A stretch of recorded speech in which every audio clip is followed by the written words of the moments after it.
Realme, vous le savez, avec moi c'est tout ou c'est rien. Soit chez Realme j'aime vraiment bien, soit chez Realme j'aime pas du tout. Et souvent c'est leur milieu de gamme que je n'aime pas. Realme 8, Realme 9 Pro, enfin je trouve toujours des défauts, 9 Pro Plus, 9, etc. Enfin on annonce par exemple photophone, voilà, c'était pas un photophone. Par contre j'ai toujours bien aimé leur entrée de gamme. Et j'ai toujours adoré leur haut de gamme, le Realme GT, le Realme GT 2 Pro que j'ai testé. Vous souvenez-vous, j'avais testé le Realme GT Neo 2 que j'avais adoré. D'ailleurs, ma fille l'a toujours. Et elle essaye de me gratter ce Realme GT Neo 3 avec une charge de 150 watts. Et c'est vrai qu'il est assez prometteur.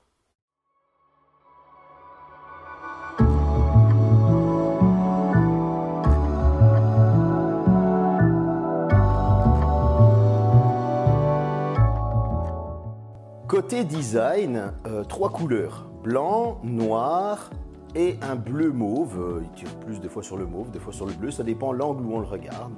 Pour le côté noir, on est clairement sur quelque chose de classique parce qu'il n'y a pas les bandes. Et oui, vous allez pouvoir remarquer qu'il y a des bandes blanches sur le mauve, le bleu mauve et des bandes noires sur le blanc. Ça rappelle le côté GT parce que c'est rapide, la charge rapide, etc. Vous voyez le lien. Maintenant, le revêtement à l'arrière, il est juste parfait. Alors pourquoi? C'est agréable au toucher, ça glisse bien et ça ne prend pas les traces de doigts. Donc un gros bravo à Realme pour ce revêtement arrière. Moi, en tout cas au début, je n'aimais pas sur photo ces bandes blanches, ça ne donnait pas bien.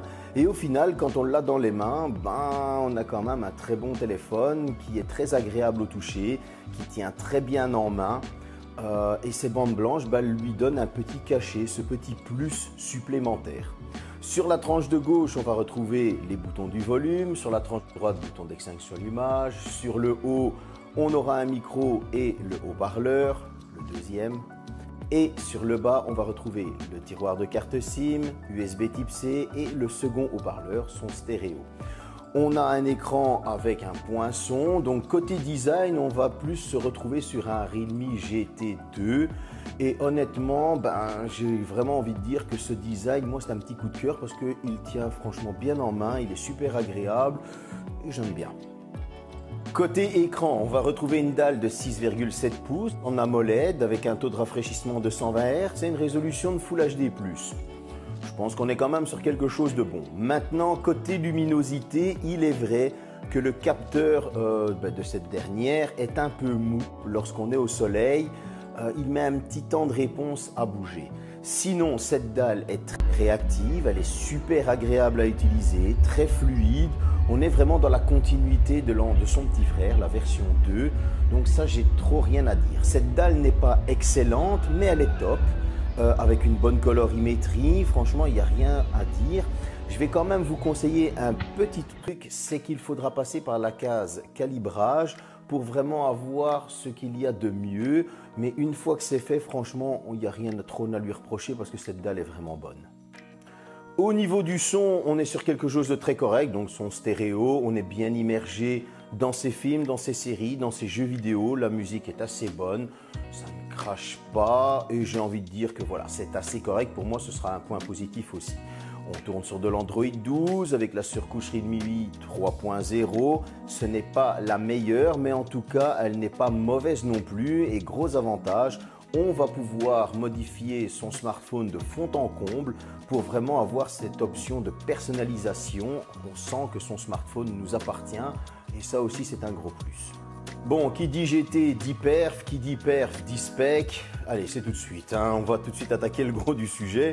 Donc on va retrouver un processeur MediaTek Dimensity 8100, un GPU Mali G640 MC6 si je ne me trompe pas, 12 Go de RAM en LPDDR5, 256 Go en UFS 3.1. On est quand même sur quelque chose d'assez bon et on va sortir tout de suite le Geekbench, c'est ça que j'étais en train de trifouiller. Et il me sort un score de 965 au simple cœur et un score de 4080 au multicœur. Ce qui est franchement très très bon. À l'Antutu Bench, il m'a sorti un score de 822 411. Là aussi, j'ai envie de dire qu'on est dans la course. Alors, on n'est pas dans le tout haut du panier, mais on est quand même sur un fin de milieu de gamme, début haut de gamme, donc on a franchement un très bon score. Là où ça me pose un petit problème, c'est que par rapport au Realme GT Neo 2, son ancêtre, on était sur un score en tout de 734 625. Donc on n'a pas tout à fait 100 000 points de plus, et ben là ça me pose un petit souci, j'ai envie de dire. Surtout que lorsqu'on sort le Geekbench du Realme GT Neo 2, il me sortait un score de 1063 au simple cœur, donc on est au-dessus, on est 100 points au-dessus par rapport au Realme GT Neo 3, et un score de 3389 au multicœur. Donc ce Dimensity travaille mieux sur le multicœur. Gros avantage de ce Dimensity, ça ne chauffe pas. En jeu, qu'est-ce que ça donne? Bon, là, ça donne de la pure merveille, j'ai envie de dire, mais parfois, on ne va pas pouvoir mettre les specs à fond. Et ça, c'est un peu dommage. Je m'explique. Asphalt 9, comme toujours, c'est juste du pur plaisir, c'est beau, ça claque dans tous les sens, on va pouvoir se faire plaisir sur des courses de bagnole. Donc là, on le met de côté.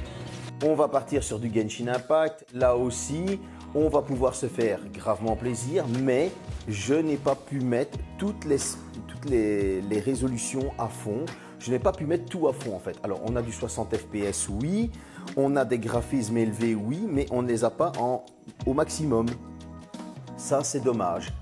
Même c'est très beau, c'est très jouable et surtout, ça ne chauffe pas. Il faut le préciser par rapport à l'autre que j'ai testé l'autre jour.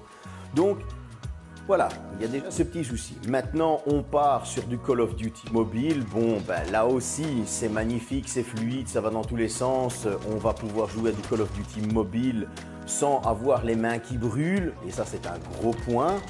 Maintenant, on va pouvoir partir aussi sur du Diablo Immortal, comme c'est le jeu à la mode, je l'ai mis aussi. Bon, là, aucune surchauffe. J'ai envie de dire qu'on était dans les alentours de 40 à 45 degrés à chaque fois en jeu. On ne peut pas lui reprocher quelque chose au niveau de la chaleur, de la température à ce smartphone. Et ça, c'est un gros point, que ce soit pour tous les jeux, parce qu'il ne va pas bouffer trop de batterie justement avec ce processeur qui ne surchauffe pas. Et au niveau de Fortnite, bon, là encore une fois, j'ai pas pu mettre malheureusement toutes les résolutions à fond, j'ai pas pu mettre tous les réglages à fond et là ça me fait chier quoi. Vous voyez ce que je veux dire? On a un bon smartphone qui sort un bon score, mais on peut pas tout mettre à fond, 30 fps maximum, les graphismes on peut pas tout mettre en épique.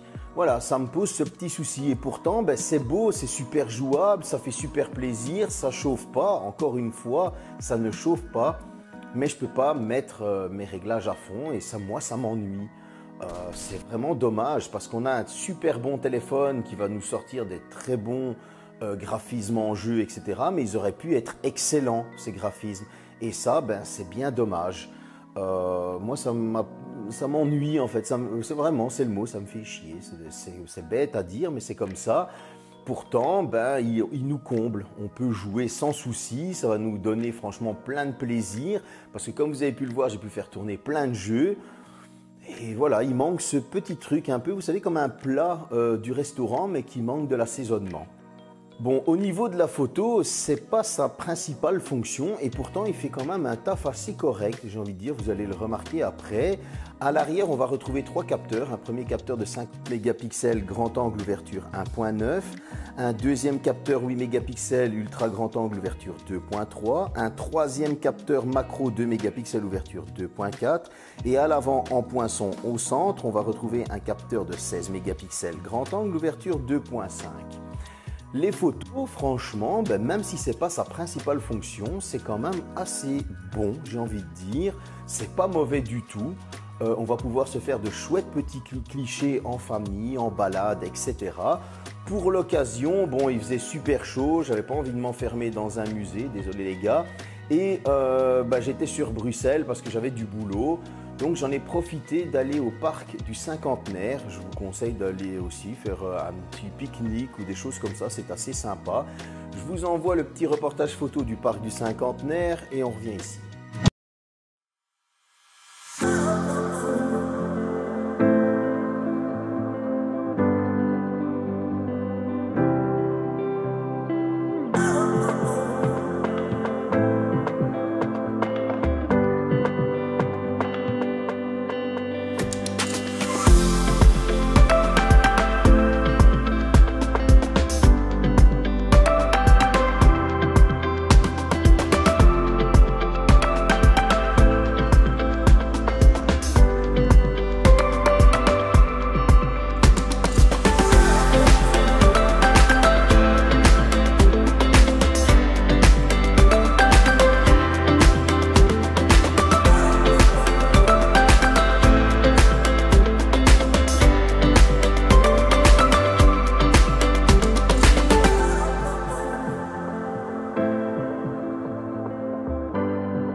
J'espère que ce petit reportage photo du parc du Cinquantenaire vous a plu.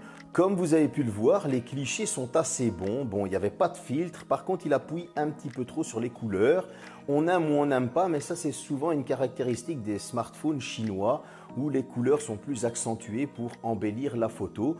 Sinon, moi, j'ai trouvé que honnêtement, ce téléphone fait de très bonnes photos. Les photos que j'ai prises de nuit n'étaient pas, franchement, allez, je vais dire c'est de ma faute, elles n'étaient pas top, mais il est un peu limité en photos de nuit, ça c'est bien dommage.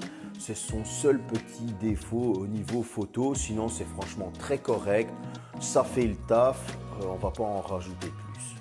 Au niveau de l'autonomie, une batterie de 4500 mAh et maintenant mon premier coup de gueule arrive. Vous allez avoir le choix entre une charge de 80 watts et 150 watts. Et oui, on vous parle souvent de la charge 150 watts, mais il va falloir mettre la main à la poche pour l'avoir, cette charge de 150 watts. Je m'explique. Au moment de l'achat, sur le site de Realme ou même Amazon, etc., vous allez devoir choisir charge 150 watts ou charge 80 watts. Forcément, 80 watts, ce sera moins cher. Alors, non, ce n'est pas correct, ça fait chier, c'est clairement le mot. C'est un coup de gueule parce que quand la marque annonce une charge de 150 watts, ben je trouve qu'elle doit être disponible directement. Si on veut gratter un petit peu sur le prix, eh bien alors on choisit sur la mémoire de stockage, comme ça se fait souvent, mais pas sur une charge qui est annoncée, parce qu'à partir du moment où on annonce 150 watts, ben j'estime qu'on doit avoir une charge de 150 watts, quel que soit le smartphone qu'on achète, et pas devoir choisir entre 80 ou 150 watts pour faire descendre le prix. Ça, c'était mon coup de gueule. Maintenant, au niveau de l'autonomie en polyvalent, vous allez pouvoir tenir entre franchement une journée et demie, ce qui est franchement très correct. Comptez même une journée et demie en polyvalent, donc pas trop sur le smartphone, hein, on fait les choses basiques.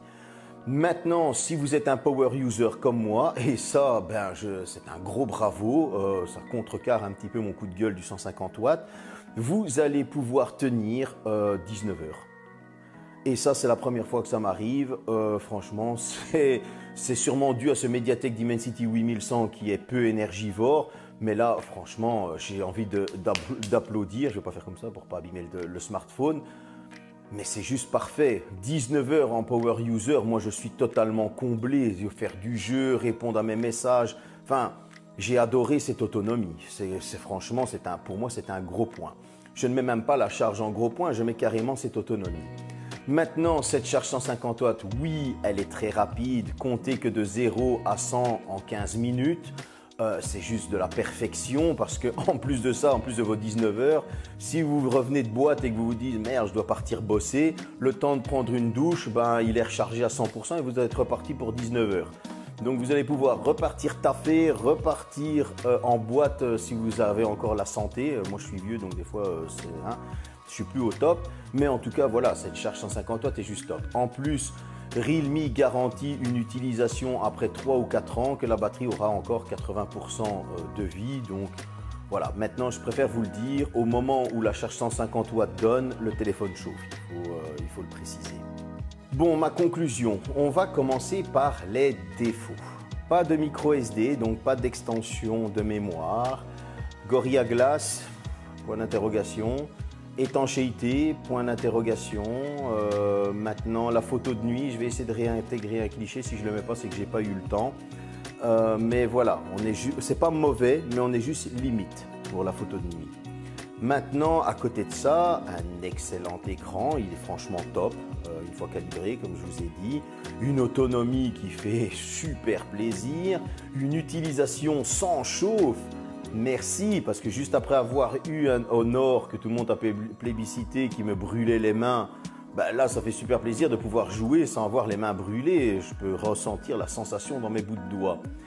À côté de ça, on a de très bonnes performances qui frôlent le haut de gamme, mais qui ne sont pas au haut de gamme. Donc du coup, je vais revenir sur un défaut, le prix. 655 €, ça fait mal. Surtout que pour 655 €, on est à peine à 100 000 points au-dessus du GT Neo 2. Et le GT Neo 2 coûtait 369 €. Donc pour 300 balles de plus, à peine 100 000 points à l'Antutu, quelques points supplémentaires au Geekbench.